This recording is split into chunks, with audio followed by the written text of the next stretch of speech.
한번 따라해 봐 주시기 바랍니다. 나는 그리스도인이다. 나는 그리스도인이다. 제가 이 이름을 묵상할 때마다요, 참으로 너무 감사합니다. 도저히 세상은 알지 못하는 그 영광스러운 이름을 저에게도 허락해 주시고, 또 하나님께서 자녀라고 삼아 주시고. 근데요, 이 그리스도인이라는 이름을 묵상할 때 되면요, 또 너무 부담스럽게 돼요. 지금 그리스도인이라는 나를 통해서 그리스도 예수님이 세상의 빛으로 비춰지고 소금으로 어떤 맛을 내고 계시냐는 것입니다. 나를 통해서 그 그리스도가 나 분명히 다른 데 전해지고 맛을 내고 있을 거라는 것이죠. 어떤 분은요, 그리스도인들을요, 뭐라고 하냐면 예수님을 세상에 보여주는 모델이다 라고 해요. 모델이다. 유명 디자인의 이 세계적인 명성은요, 그가 디자인한 옷을 통해서 드러납니다. 하지만 그 옷을 아무나 입는다고요, 다 똑같이 돋보이는 게 아닙니다. 디자인의 옷을 가장 돋보이게 하는 사람이 누구냐면 바로 모델입니다. 모델은 우리가 알지 못하는 이 디자이너의 기술과 솜씨 그리고 재능을요, 한눈에 보여줄 수 있도록 자기를 그만큼 그 옷을 위해서 가꿉니다. 그와 마찬가지로요, 그리스도인은 어떻게 바라볼까요? 예수님을, 그 예수님의 사랑과 은혜를 온전히 보여주는 전문적인 모델이 바로 그리스도인입니다. 그래서 사도 요한은 뭐라고 말하냐면요, 요한일서 1장 1절에 이렇게 합니다. 태초부터 나는 생명의 말씀에 관하여는 우리가 들은 바요, 눈으로 본 바요, 자세히 보고 우리의 손으로 만진 바라. 그리스도인은요, 예수님을 진짜 아는 자들이라는 것입니다. 특히 사도 요한은요, 예수님께서 보이지 않는 하나님까지 보여주신다고 하셔요. 그래서 요한복음 14장 9절에 뭐라 하냐, 예수님이 나를 본 자는 아버지를 보았거늘 어찌하여 아버지를 보이라 하느냐. 그 이유는 뭐냐면요, 예수님은요, 아버지 하나님과 함께 사셨던 분이기 때문에 그렇습니다. 그러니 가장 잘 아시죠. 그래서 요한일서 1장 2절에도요, 아버지 함께 계시다가 우리에게 나타난 바 되는 분이 바로 예수님이다 라고 하시는 것입니다. 예수님께서는요, 다시 말하면 보이지 않는 하나님을 세상에 보여주시는 하늘의 모델이신 것입니다. 그 예수님을 요한은 뭐냐면 자신도 예수를 세상에 보여주는 모델이다라고 얘기하고 있어요. 그게 바로 그리스도입니다. 그러나 사도 요한도 그러고 많은 선지들이 그랬다면요, 결국 이 땅에 우리도 예수님을 보여주는, 어떻게 보여주냐를 보여주고 있는 모델이라는 소리입니다. 그럼 중요한 건요, 이겁니다. 우리는 예수님과 하나님 아버지의 무엇을 보여주는 모델이냐는 것이. 조금만 내려주세요. 성경의 성도는요, 모델이라고 할 때 모델에게 입히는 옷이 있잖아요. 성도들이 입는 옷이 있다고 합니다. 그게 바로 계시록에 말씀하실 때 어린 양의 피로 씻은 옷이고 세마포라고 하십니다. 근데 하나님께서 우리에게 입혀주신 옷을요, 간단히 말하면요, 요한일서 4장 16절에 이렇게 얘기를 합니다. 우리 앞에 나와 있죠. 한번 같이 읽어볼까요? 하나님이 우리를 사랑하시는 사랑을 우리가 알고 믿었노니 하나님은 사랑이시라. 사랑 안에 거하는 자는 하나님 안에 거하고 하나님도 그의 안에 거하시느니라. 우리에게 입혀준 게 어떤 옷이냐면요, 사랑이라는 하나님의 그 옷입니다. 성도가 정말 그리스도로서 나타낸 그 모델이 보여지는 건 하나님이 얼마나 애틋하게 사랑하시는지. 그래서 예수님이 모델로 가장 보여주셨던 예수님의 모습이 바로 십자가의 끝없는 사랑이셨던 것입니다. 예수님은요, 제자들과 또 우리에게 뭐라고 하시냐면 이렇게 이야기하세요. 요한복음 13장 35절에요. 너희가 서로 사랑하면 이로써 모든 사람이 너희가 내 제자인 줄 알리라. 제자는 줄 아는 방향은 다른 게 아니라요, 사랑이라는 소리입니다. 그렇죠. 또 예수님께서는요, 사랑을 이렇게 말씀하십니다. 누가복음 6장 32절에 너희가 만일 너희를 사랑하는 자만을 사랑한다면 칭찬받을 것이 무엇이냐. 죄인들도 사랑하는 자는 사랑하느니라. 사랑할 수 없는 자들, 도저히 답이 안 나오는 자들, 그들을 향한 긍휼의 마음이 바로 예수님이 주신 심장의 마음이라는 것이죠.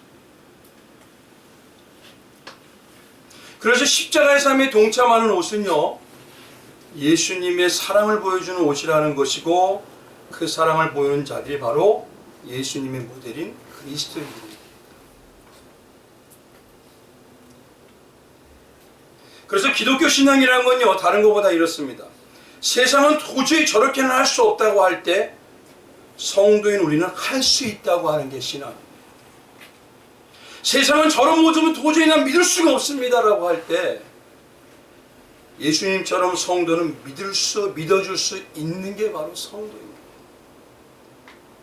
세상은 도저히 저 모습은 사랑할 수 없어요. 난 도저히 못하겠어요.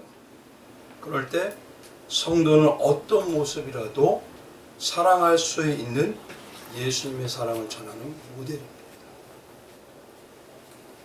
그것이 바로 내 안에서 성령께서 예수의 심장으로 나를 역사하시는 것입니다. 모델은요, 그냥 되는 걸까요?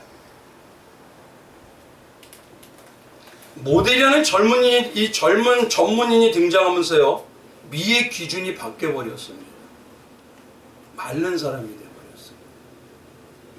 왜냐하면요, 이 모델이요, 통통한 사람이 옷을 입으면요, 옷보다는 옷을 입은 사람의 중후함이 더 드러나 보입니다. 그 사람이 멋있게 보여요.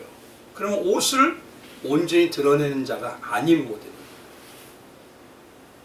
반면에 깡마른 사람이 옷을 입으면요, 두드러지게 나타나는 게 뭐냐? 바로 옷입니다. 그래서 모델은요, 힘들고 고통스럽지만 뭘 할까요, 그들은? 다이어트를 합니다. 고통이에요. 힘들어요. 그래서 이 프로가 되는 모델이 디자인한 솜씨를 완벽하게 보여주기 위해서는요, 자기를 끝없이 감량합니다. 그게 얼마나 힘든지요. 가끔 뉴스를 보면 거식증이라는 거 아세요? 하도 안 먹어서요, 병이 되어버렸죠.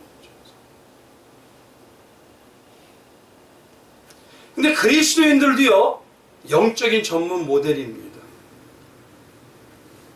예수님이 입혀주신 가장 축복이 그 십자가의 사랑과 은혜를 보여주기 위해서는요, 반드시 영적으로 다이어트를 해야 합니다. 그 다이어트가 뭘까요? 나는 없어지고, 디자이너이신 예수님의 십자가의 그 사랑과 은혜의 옷을 돋보이게 하기 위해서 나는 죽어야 되는 것이죠. 쉽지 않죠. 힘들죠. 고통이죠. 그래서 성도는요, 모델로서 사랑할 수 없을 때 사랑하기 위한 삶을 살기 위해서 다이어트를 하는 것이에요. 영적인 다이어트. 그것이 가장 영광이 되고요, 지금까지 그 길을 달렸던 경계했던 그 선진들이 모두 일어서서 기립박수를 쳐주는 가장 기쁨의 길이라는 것이죠.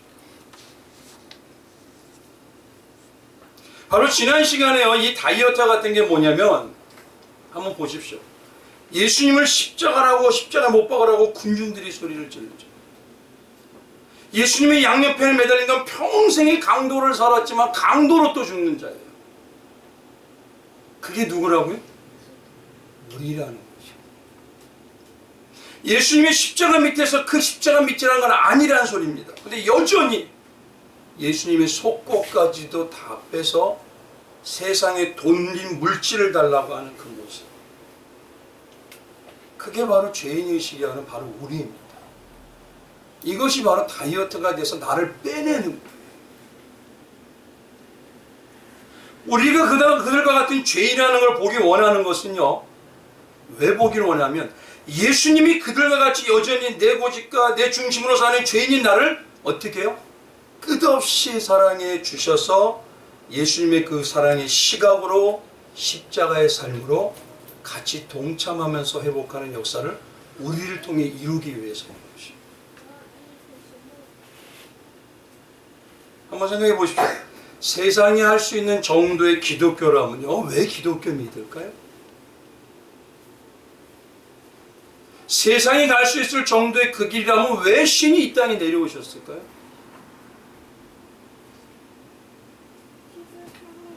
우리는 그 신의 마음을 받은 자들이라는 겁니다. 기독교만이 할 수 있는 것, 도저히 사랑할 수 없되 여전히 원수로 사는 나를 보시며 사랑해 주셨던 그 예수님의 사랑, 그 예수님의 사랑으로 볼 때 현실과 상황에 어떻든 사랑하게 하는 은혜를 증거하는 모델이 바로 우리인 것입니다. 죄인은요, 무엇 때문에 죄인이 됐을까요? 어떻게 죄인이 됐을까요? 다 아시죠? 어떤 사건 때문에? 뭘 먹어서? 죄인은요, 사람은 태어나서부터 어때까지 뭐냐면 선과 악을 누구나 다 구분합니다. 그건 누구나 마찬가지예요.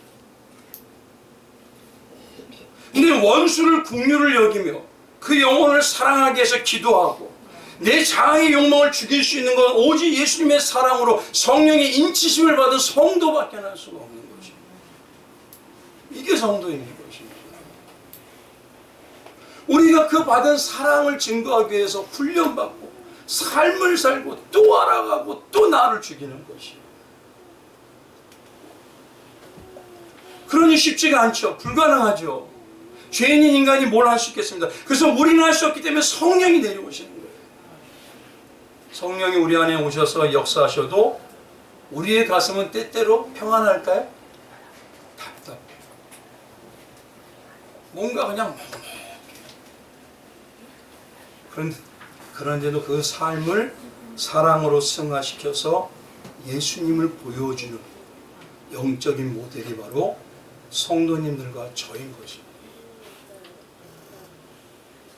옆에 있는 분에게 한번 인사해 주세요. 성도님은 축복받은 분입니다. 성도님은 모델입니다. 날씬 한 분만 모델 아니에요?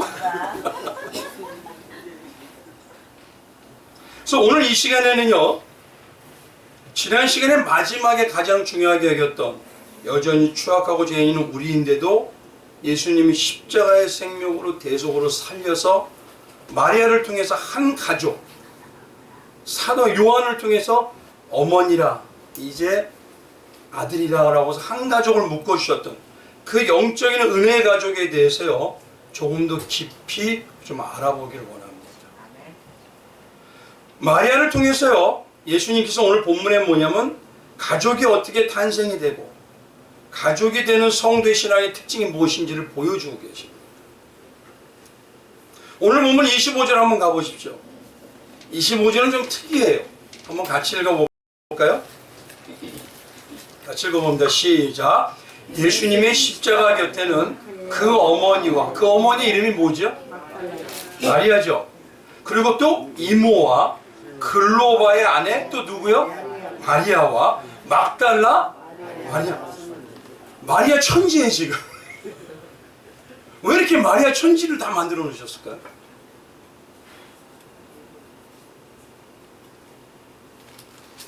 이 마리아라는 이름을 상당히 강조하죠. 이런 마리아를 강조하고 나서 26절에 보니까요, 십자가 위에 예수님께서 분명히 친동생이 여럿이 있는데도 불구하고 어머니 마리아와 제자 요한을 가족으로 묶어버리죠. 그게 어디서 이루어진다고요? 십자가에서 이루어지시는 겁니다. 성도는 그래서 예수님의 십자가의 공로의 대속의 공로로만이 그 유일하게 오직 성도가 한 가족이 되고 하나님의 백성이 되는 것입니다. 그래서 바로 예수님께서 십자가로 말미암아 새로운 공동체요, 가족이요, 교회의 탄생을 이 마리아와 요한을 통해서 보여주시는 겁니다. 그러면 왜 여기다가 마리아를 이렇게 강조해서 다 말씀해 주셨을까? 이름 하나하나. 그 외 이름도 또 많았을 텐데. 마리아는 이름은 히브리 말의 이름으로 뭐냐면 미리암입니다. 미리암이 누군지 아시죠? 근데 그 유래한 이름으로요, 미리암이라고 하는데 이걸 헬라말로 또 뭐라고 하냐면 마리아라고 하는데 사랑받은 이라는 소리예요. 사랑받은 자, 또 높여진 자 이 소리예요. 오늘 그래서 예수님의 십자가 사건에 마리아가 많다는 것은요, 영적으로 여인을 누구라고 얘기하냐면 성도를 여인으로 얘기합니다. 그래서 우리는 신부라고 얘기하죠. 근데 성도를 여인으로 얘기하는데 성도는 오직 십자가만으로 사는 모습이 가장 진짜 사랑받은 자라는 소리입니다. 그리고 진짜 하나님의 백성으로서 가장 높여준 자라는 거예요. 신부의 가장 기쁨이 뭐가 되면 될까요? 신랑의 삶 아닌가요? 바로 그 뜻입니다. 그래서 여기다가요, 하나님께서 높여주신 성도가 어떤 자들인지 여기다가 보여주시면서 시작을 하시는 거예요. 이렇게 마리아를 통해서 십자가의 은혜로 가족이 됨을 선포하신 예수님은요, 이미 성도는 십자가의 은혜로 가족이 되었죠. 분명히 가족이 됐습니다. 근데 조금 더 자세히 진짜 예수님의 가족이 된 성도, 십자가로 가족이 된 성도는 어떤 신앙이 될까? 어떤 모습으로 나타날까? 그거를 조금 더 알기 위해서는 오늘 본문 말씀과 연결되는 게 바로 요한복음 20장 17절의 말씀이 연결됩니다. 우리 한번 이 17절 한번 말씀 가보세요. 20장.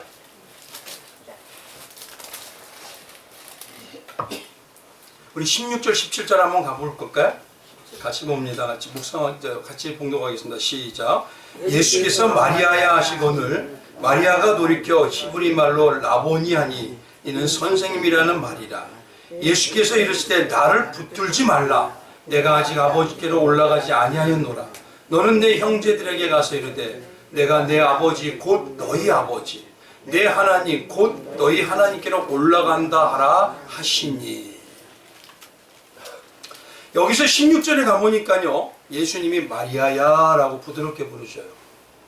그런데 마리아가 가까이 와서 예수님을 만지려고 했더니만 요한복음에 모릅니까? 예수님이 17절에 뭐라 하죠? 나를 붙들지 말라라고 하셔요.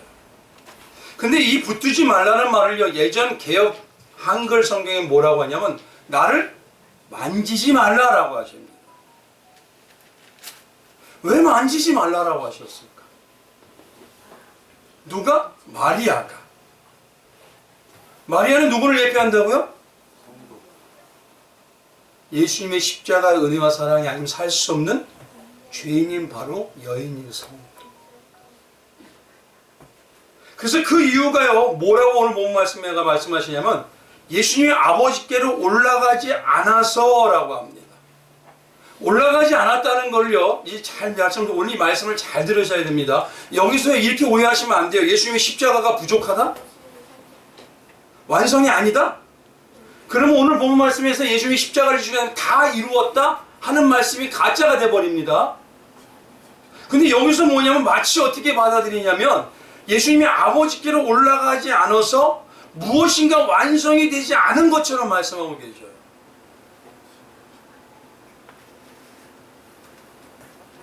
한번 생각해 보십시오.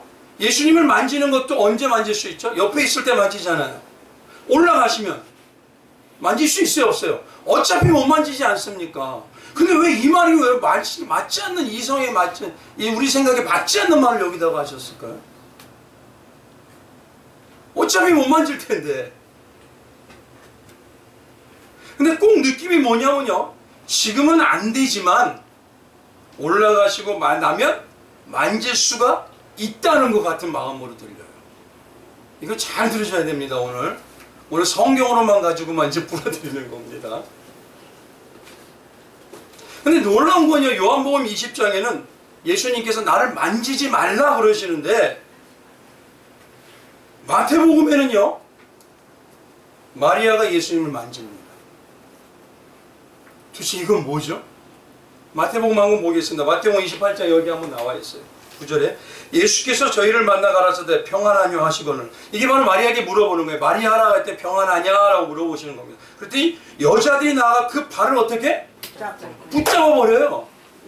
그리고 경배해 버립니다. 아니야, 요한복음에는 나를 만지지 말라 그래 놓고 붙잡는데도 예수님은요, 왜 만져? 이런 말 한마디도 없어요 지금. 그러면서 10절에 이 예수께서 가라사대 무서워 말라. 가서 내 형제들에게 갈릴리로 가라 하라. 거기서 나를 보리라 하시니라. 결국 오늘 말씀에 붙잡지 말라, 만지지 말라 이 말은 예수님이 뭔가 완성하지 않았다는 말이 아닙니다. 이 말씀은 뭐냐면 예수님이신 하나님의 아들인 그리스도께서 우리에게 의도적으로 뭘 깨닫게 하기 위해서 여기다 말을 붙여버리신 거예요.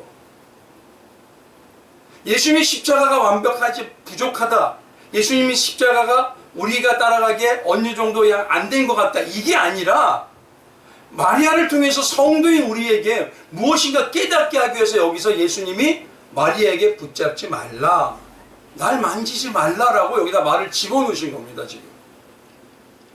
그럼 요한복음은 잘 보십시오. 제가 항상 말씀드릴 때도 이제 요한복음을 쓰신 하나님께서 요한복음을 마지막에 요한을 통해서 쓰시게 하신 목적이 뭐냐? 그 목적을요, 요한복음 20장 30절에 가보면 뭐라고 하시냐면요, 31절에 이렇게 합니다. 오직 이것을 기록함은 너희로 예수님께서 하나님의 아들 그리스도이심을 믿게 하려 합니다. 요한은 지금 다른 게 아니라 마리아를 통해서 이 두 붙잡지 만지지 말라, 그리고 만졌다는 이 사건을 통해서요, 무엇인가 뭐냐면 예수님만이 진짜 하나님입니다, 이걸 알게 하기 위해서 여기다가 우정 기록하게 하신 거라는 소리입니다.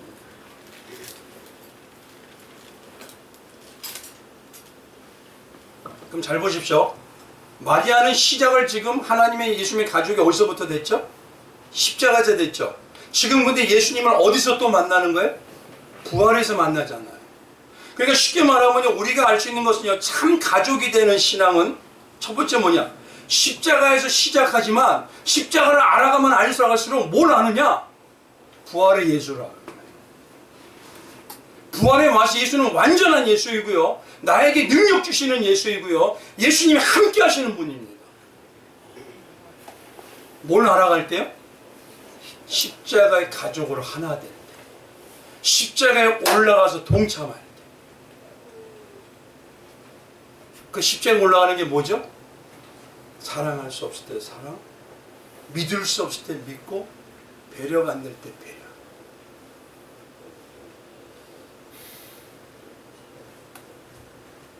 그럴 때 뭐냐면요, 잘 보십시오. 십자가로 시작해서 부활의 믿음으로 확신으로 가잖아요. 이걸 딱 얘기해 말씀드릴게요. 쉽게 말하면 사단이 가지고 있는 첫 번째 의미가 뭐냐? 죽음을 초월한 사망을 이긴 성도가 돼요. 우리 성도님들 한번 여쭤볼게요. 죽음 초월하셨죠? 믿습니다. 왜 갑자기 뒤로?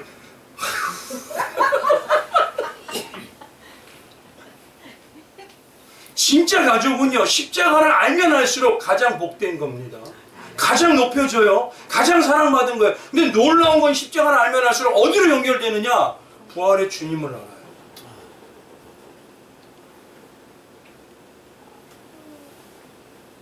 부활의 주님이 누구와 함께 하셔요?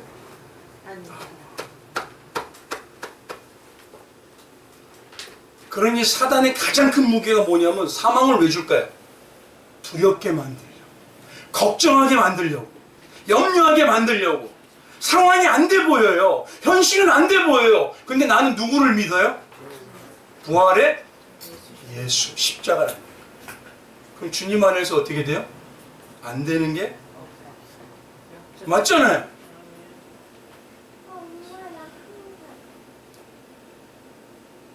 그래서 예수님이 여기다가 써놓으신 겁니다.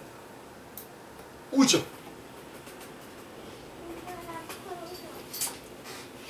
성도를 바라봐도요, 얼마나 대단하냐면 십자가만을 알았는데 부활의 소망이 그들에게 넘치게 되니까 삶이 바뀐 게 보이는 자들이 있었어요. 그들이 누구냐? 바로 초대교회 때 성도예요.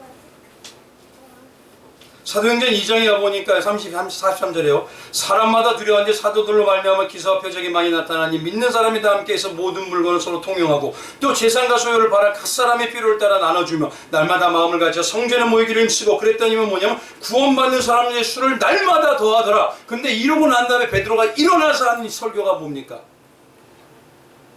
그리스도는, 예수님은 그리스도와 왕이시다, 이거 하나 얘기했어요. 너희가 죽인 예수가 바로 십자가 설교했습니다. 그럼 초대교회가 뭘 알았어요? 십자가를 알았더니 삶의 소망이 넘쳐나가기 시작해요. 그럼 뭘로 넘어가요? 모든 것이 하나님의 뜻대로 역사가 나온다는 부활의 신앙으로 넘어가더라는 거죠. 우리가 바라볼 때 이게 별거 아닌 것 같아요. 근데 당시에는요, 주인과 종이 있고 노예가 있던 시대입니다. 한 번 노예는요, 평생 노예입니다. 노예는요, 사람 취급받지 못했어요. 짐승입니다. 근데 신문제를 넘어서 통용하고 있어요. 서로 나눠주고 있어요. 떡을 떼고 있어요. 어울리고 있어요. 이거는요, 그 당시 사람들이 이해가 될까요? 어떻게 짐승하고 같이 먹지? 근데 예수님 안에 뭐가? 십자가의 사랑이 가족으로 만들어버려요. 히브리서 11장을 믿음의 장이라고 얘기합니다. 믿음의 놀라운 선지들의 모습이 나에 나왔죠. 그래서 믿음 때문에 많은 분들이 나는 노아를 좋아해요, 아브라함을 좋아해요, 이삭을 좋아해요, 야곱을 좋아해요, 요셉을 좋아해요.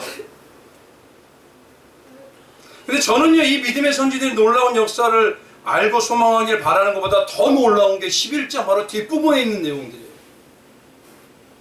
36절에 가보면 이래요. 또 어떤 이는 조롱과 채찍질 뿐 아니라 결박과 옥에 갇히는 시련도 받았으며 돌로 치는 것과, 이거 무서운 거면 톱으로 시험과 칼로 죽임을 당하고 양과 염소의 가죽을 또 유리하고 궁핍과 환난과 학대를 받았으니. 근데 그들이 어떤 자다? 믿음이 있더라. 지금 우리 시대의 성도들이나 교회에게요, 만약에 이런 일이 있다면 어떨까요? 믿음을 지킬 수 있는 사람이 있을까요? 아마 지금 만약에 이렇다면요, 다들 광신도라 할 거예요. 저 정신병자 아니야? 어떻게 그러고 믿어? 특히 더 놀라운 건 38절에 보면 그들이 광야와 산과 동물과 토굴에 유리했다고 그러는 거예요. 자기뿐만 아니라 몇백 년 동안요, 자기 가족과 내 자식들도 도대체 뭘 봤기 때문에?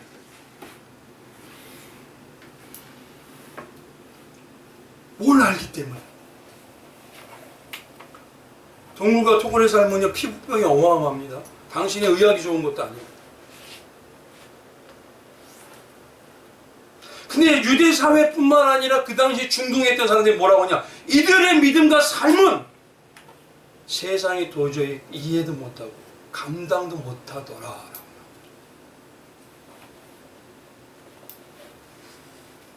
도대체 뭘 알았길래? 그 알았던 게 바로 뭐냐면 35절입니다. 같이 읽어보겠습니다.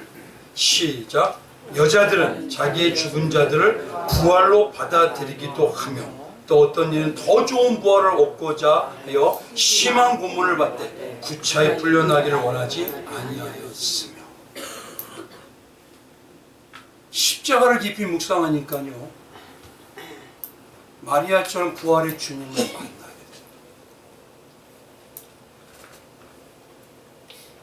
십자가 예수님의 십자가는요, 반드시 부활의 능력과 역사로 연결이 됩니다. 그래서 이 모든 걸 앞에서 복음이라고 얘기하고, 기독교 신앙은요, 부활 따로 십자가 따로가 아닙니다. 십자가 그리고 부활입니다. 내가 죽어야 부활의 사랑과 은혜의 역사가 나오는 겁니다.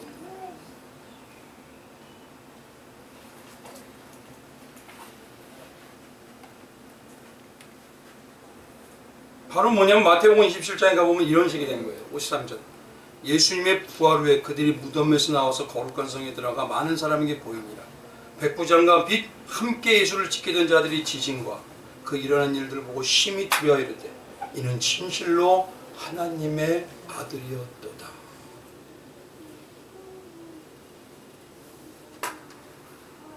십자가에 지는 이 신앙을 올바로 깨닫고 나니까 여인으로 마리아를 비하하는 성도가 깨닫고 나니 부활을 믿게 되고 그들의 가치관과 삶이 바뀌어요. 세상에서 내가 서야 돼. 내가 이겨야 돼. 근데 신앙 안에 들어오니까 연약한 게 하나님이 능력이 돼.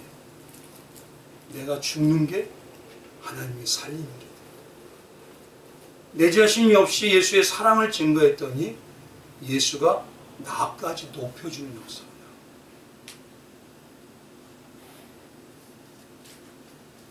그게 바로 땅에서 하늘로 가치관이 변한 거고요. 나라는 나 중심에서 예수와 이웃으로 바뀌어버리는 겁니다. 그리고 가치관과 모습이 자기와 세상을 바라보던 것에서 아무도 못 보는 내세와 하늘을 바라보는.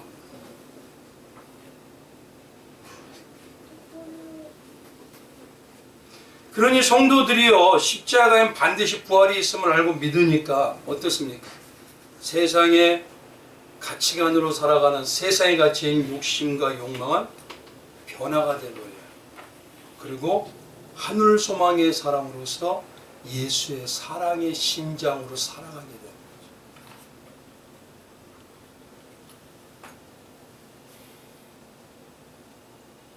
지금 이 시대는 어느 때보다 성경적인 지식과 교회도 많습니다. 어느 시대보다 교회 생활을 풍족하게 합니다. 교회마다 예배는 편하게 드립니다. 오히려 세상의 교회와 성도를 경계해요. 혐오의 대상이 되어버려요. 왜요? 우리가 틀린 게 없다는 거예요.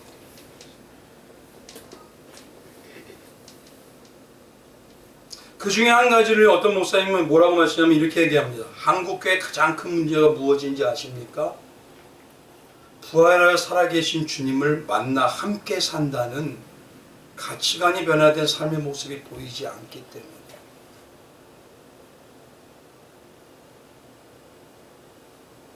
맞습니다. 예수님의 그리스도인이라고 하면서 모델의 사명을 잊고 살게 됩니다.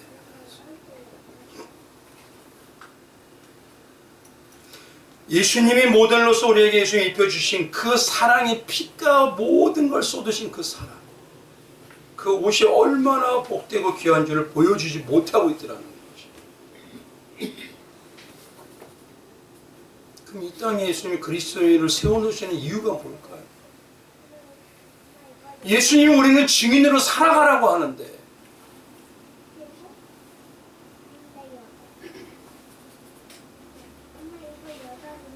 그런데도 우리는 여전히 세상 것 때문에, 세상의 삶 때문에 일희일비해버려요.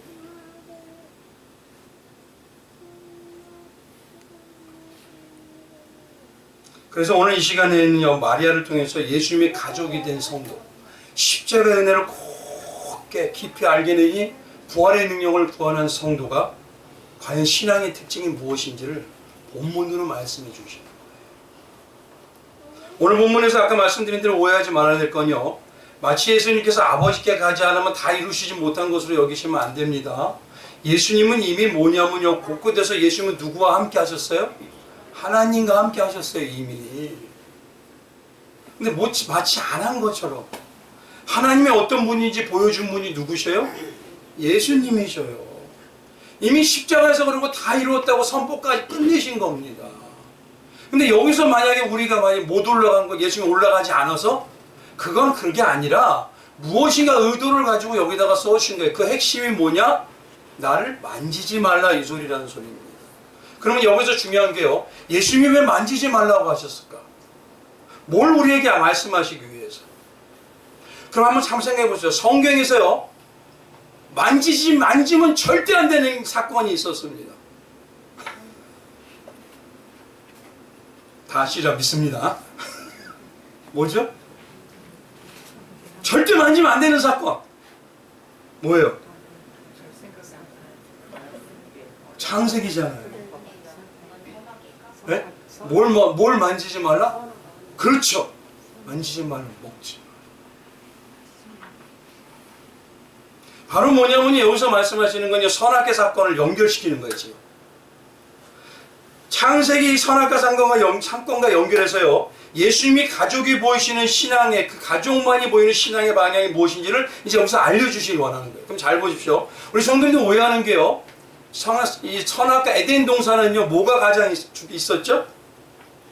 벌써 알 텐데 이제 손을 보시면 생명나무와 선악이 어디에 있어요? 잘 보십시오. 숨기려면은요 중앙에 심으면 돼야 안 돼요? 왜 중앙에 심겨요? 뭐하게? 보고 사모하고 바라보고 추구하게. 근데 중요한 거는 뭐냐면 그 에돔 동산은 누가 주인인 동산이에요? 하나님이잖아요. 하나님의 때에 따라 먹을 수 있고 먹지 말라면 안 되는 말씀에 순종하는 자로서 키워지고 먹어야 되는 것들입니다. 근데 뭐냐면 아담이 어떻게 하죠? 말씀은 관계없이 누구 뜻대로? 내 뜻대로, 내 중심으로, 내 원하는 대로. 하나님께서 창세기 2장에 가보면요 딱 정확하게 해서 너는 선악을 알게 하는 나무의 실과는 먹지 말라고 얘기했어요. 선악을 알게 하는 나무의 실과. 왜요? 자기 마음대로 하면 가장 먼저 먹는 게 뭐다? 내가 좋은 건 선한 거, 내가 안 좋은 건 악한 거예요. 맞죠? 내가 무슨 일을 하든 내가 기쁘면은 선한 거예요. 근데 내 마음에 안 들고 내 마음에 상황이 안 되면 다 나쁜 거예요. 이건 누가 알 수 있어요?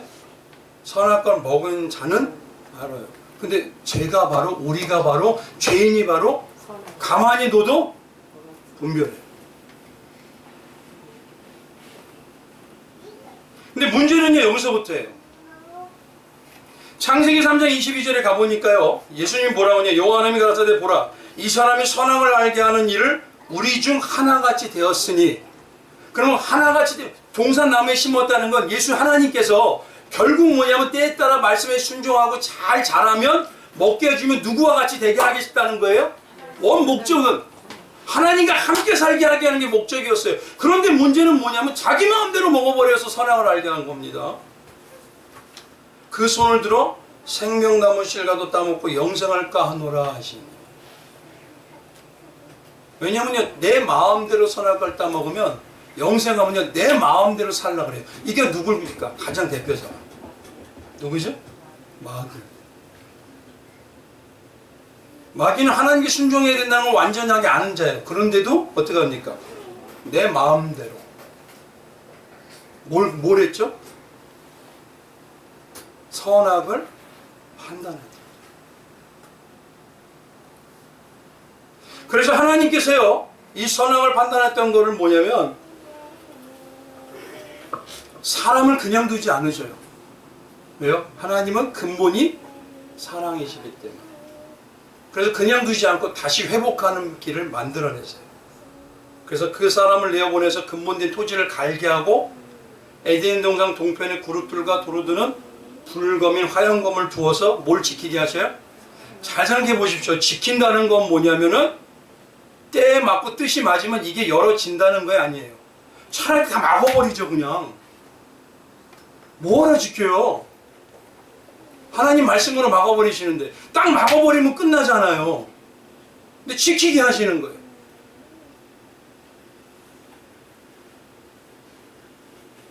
문제는 뭐냐면 이겁니다. 쉽게 말하면 선악을 알게 되는 것, 죄인으로서 범해짐으로 인해서 이 문제를 해결하지 않으면 안 된다는 것입니다. 죄인이 알게 된 게 가장 문제가 선악을 알게 된 게 되니까 이 문제를 해결하지 않으면 안 된다는 거예요. 그런 선악을 판단하는 모습으로는요 영생의 생명의 실과인 영생을 취하게 되면 진짜 사단처럼 되니까 위험해진다는 것입니다.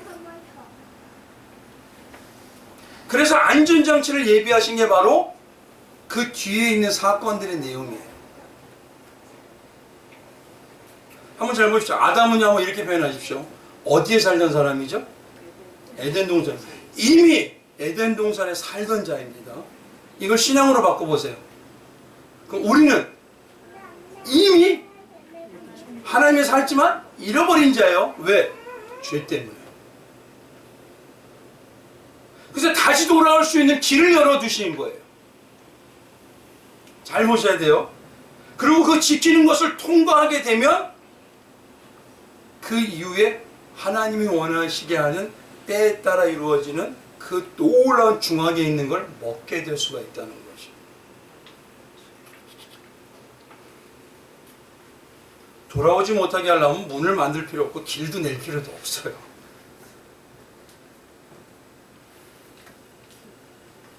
지키게 하신다는 건 뭐냐면요, 지키는 바가 바라는 것이 만족하면 내가 원하는 대로 잘 지켜줬는데 만족했으니까 열어줄게, 이 소리가 되는 겁니다. 이거.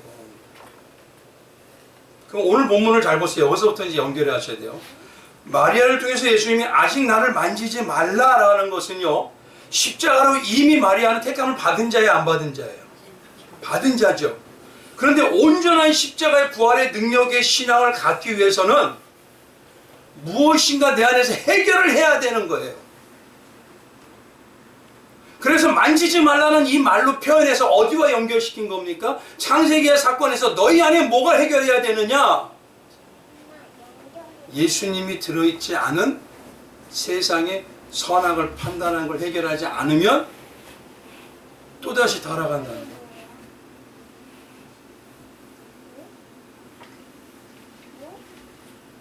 교회 안에 한번 가만히 봐 보십시오. 많은 문제들이 있고 많은 싸움이 있죠.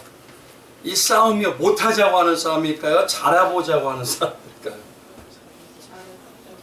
그 싸움을 하면서 내가 말씀에 맞다고 할까요? 말씀에 틀리다고 할까요? 무슨 말씀인지 아시겠죠?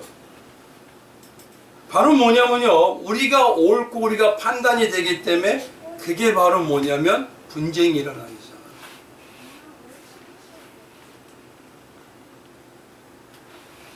중요한 거는요, 선악을 알게 하고 두 가지를 심었다는 것, 선악을 알게 하는 속에 사랑이 없으면 아무 의미가 없어요. 선악을 알게 하는 건요, 죽입니다. 내가 보기엔 올바른 것 같지만요, 영혼을 죽여요. 교회 안에 전번에 이런 말씀을 드렸죠. 베드로가 예수님을 배신한 걸 가지고 왜 교회 안에 시기와 질투와 분쟁과 왜 판단과 정죄가 넘쳐나서 배신이 넘쳐나느냐. 쉽게 말하면 진짜 가족이 돼본 적이 없었어요. 가족은 그러지가 않습니다. 쉽게 말해서 이걸 신앙으로 얘기할게요. 마리아를 통해서 지금 보여주는 건 뭐냐면 예수 그리스도의 백성으로 우리 창세전 택함을 받은 자입니다. 근데 죄인이라는 본질이 우리 안에 있어요. 육이. 그래서 이 하나님께서 이 땅에 이 본질을 해결할 수 있는 훈련과 삶을 통해서 만들어내신 거예요. 그래서 아직은 만지지 마라 여기다가 써놓으신 겁니다. 왜냐하면 부활의 능력은 그 상태로 만지면 영원한 생명을 갖게 되니까. 부활의 능력이라는 건 뭡니까? 영생이잖아요. 그래서 아직은 만지지 마라 이 말씀을 써놓은 거예요. 그런데 그 영생을 우리에게 허락하셨어요? 안 하셨어요? 하셨어요. 그러나 우리 안에서 뭘 해결해야 돼요?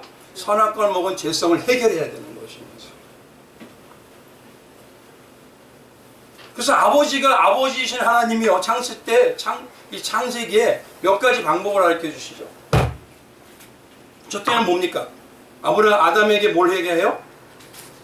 가서 뭐 하죠? 뭘 갈아요? 뭐 하면서? 땀 흘리면서. 밭을 갈아요. 그럼 영적으로 봐볼게요. 밭이 뭡니까, 영적으로? 우리의 마음을 어떻게 하라는 거예요? 갈아버리고 맷돌로 갈고 밭을 갈아서 뭐 해야 하는 거예요? 결국은 육의 마음을 어떻게 해야 된다? 죽이는 거잖아요. 근데 그거를 누가 하셔요? 내가 하나요? 아니죠. 하나님이 하신다는 거예요. 두 번째는요, 하와가 여인이 출생에 생명을 낳는 고통을 느껴요.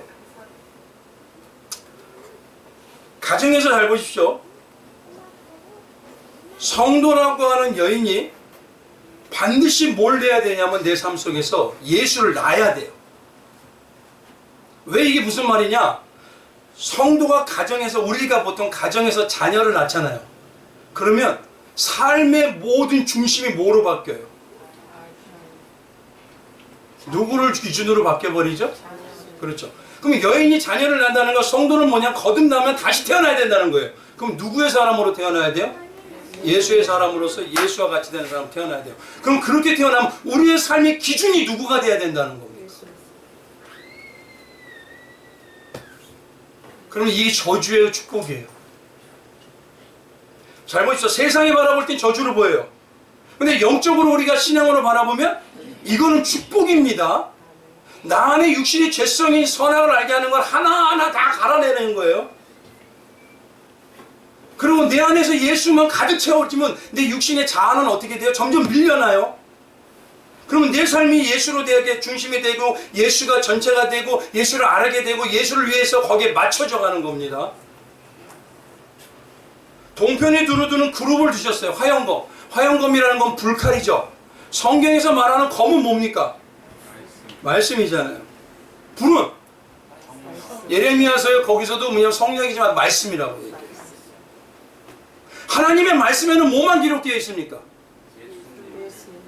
요한복음 5장하고 요한복음 24장에 보면 성경의 모든 말씀, 모세로부터 시작해서 모든 말씀이 나와 십자가에 대해서 얘기하느니라. 무슨 얘기인지 아시겠죠? 하나님께서는 뭐냐면 선악과를 해결할 수 있는 죄성을 해결해서 완전히 그걸 없애고 우리가 영생의 나무를 먹을 수 있는 영생을 먹을 수 있는 길을 뭘 열어주냐면 예수님을 통해서 내 마음판을 갈아내고 예수님을 통해서 예수님이 집중이 되는 생명이 탄생하게 되는 삶을 살게 하시고 성경의 말씀의 검으로 말씀의 불로 그 길을 통과하게 하셔요. 그래서 뭐냐면 예수님께서 우리에게 뭐라고 얘기하시냐면은 요한복음 14장 6절에 이렇게 얘기하시는 거예요. 같이 읽어보겠습니다. 시작. 예수께서 가라사대 때 내가 곧 결론은 누구라는 거예요? 예수님이라는 거예요. 지금 뭐냐면 너희는 구원을 완전히 받은 자야. 이미 택함 받은 자야. 그런데 하나님께서 받았는데 너희는 이 땅에서 예수님과 동행하는 삶으로 갈아내야 돼. 그러니 아직 나를 만지면 안 돼. 왜? 예수님이 부활했다는 건 영생의 생명의 나무라는 소리입니다. 그걸 비유하시는 거예요 지금. 그럼 우리 안에서 지금 내 안에서 가만히 보십시오. 이걸 분별하셔야 됩니다. 이제 나는 생명의 사랑을 전하여 나는 성령하고 판단합니다. 저는 아무리 봐도 나는 판단합니다. 그럼 계속적으로 저는 어떻게 해야 돼요? 갈아야죠. 뭘로요? 말씀으로. 내 안에서 예수가 태어나도록 사랑할 수 없는데 사랑할 수 있도록 믿을 수 없는데 믿을 수 있도록 누가 하셨기 때문에? 예수님이 하셨어요. 오늘 그 얘기 하시는 거예요. 그 길을 그래서 예수님이 내가 너와 함께하고 너를 이끌고 가고 너 안에서 밖에서 너의 삶 속에서 내가 다 이루어낼 거야. 그래서 마지막에 십자가로 뭐라고 하시죠? 나는 목마르다. 너희가 빨리빨리 나와 같이 하나 되는 삶이 목마르다. 그런데 다 내가 누가 할 것이다?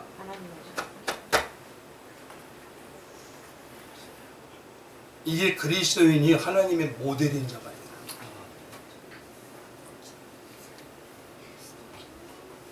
성경에 말하면요 하나님을 한마디로 당기게요. 하나님은 곧 뭐다? 사랑이시다.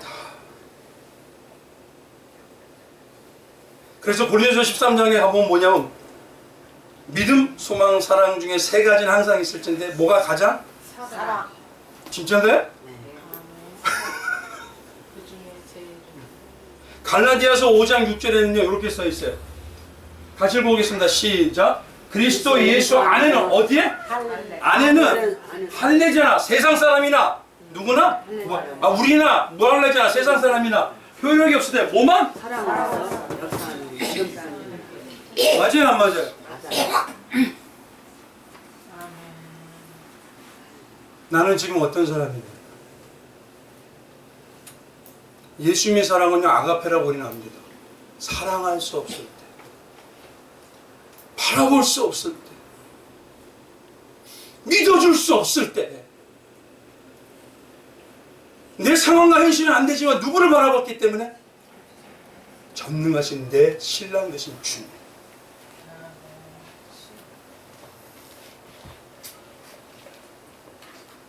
이제 말씀을 마칠게요. 우리 성도님들은 어떤 신앙의 심령으로 상황을 대하고 일을 보십니까? 혹시 상황에 보면요, 저부터도 그래요. 미워하는 사람 있으세요? 저는요, 정말 많아요. 근데요, 과거에 보면요, 나를 그렇게 없애버리려고 하는 사람들이 많아요. 도대체 난 뭐 했길래? 근데요, 그 뒤돌아서요, 예수님의 십자가의 말씀을 들어보면 왜 이렇게 불쌍해? 왜 이렇게 안타까워요?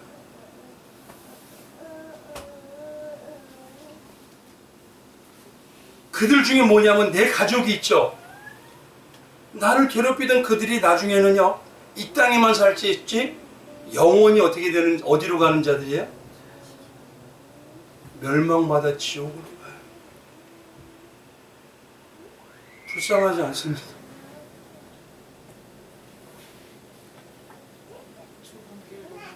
그 지옥 가는 자 중에 내 가족이 있어요. 그 중에 내 형제가 있어요. 지금 그리스도인들을 다 회개해야 돼요. 저부터. 그래서 제가 지난주에 말씀드려요. 예수의 심장님은 이 지역이나 저 지역이나 그걸 바라보고요, 정말 안타까웠습니다. 우리 성도들, 우리 얘기했죠. 지금 가장 문제가 지금 우리 삶이라 했잖아요. 정치적인 거? 근데 우리는 주로 뭘 하죠? 우리는 백의민족이라고 했어요. 한민족이라고 그랬잖아요.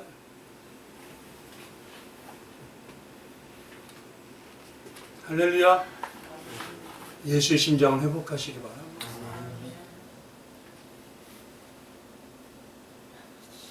영원한 생명이신 예수, 그 안에는 뭐밖에 없냐면요, 자기의 생명을 죽이시면서까지 우리를 향한 사랑만이 있으십니다. 우리 예수만 보이는 교회 성도님들, 정말 예수님의 모델이 되었어요. 이 땅에 사랑을 풍성히 풍기고 향기를 바랍니다. 우리 성도님들 되시길 주님의 이름으로 축원드리겠습니다. 바로 우리는 그런 복받은 자들이에요. 그러니요, 상황에 현혹되지 마세요. 현실에 현혹되지 마세요. 그거 바라보고 불쌍히 여기세요. 예수님이요, 빌라도의 법정에서 말하는 군중들, 내 옆에 있는 두 강들, 내 밑에서 내 옷을 다 벗겨서 나는 부끄러움인데도 그들을 바라보는 시간. 아버지, 저들이 뭐 하는지 모릅니다. 왜 이 마음을 잊어버리십니까, 자꾸? 우리 신앙의 본질로 가시길 주님의 이름으로 축원드리겠습니다. 오늘 이 시간을 잠시 기도하기 원합니다.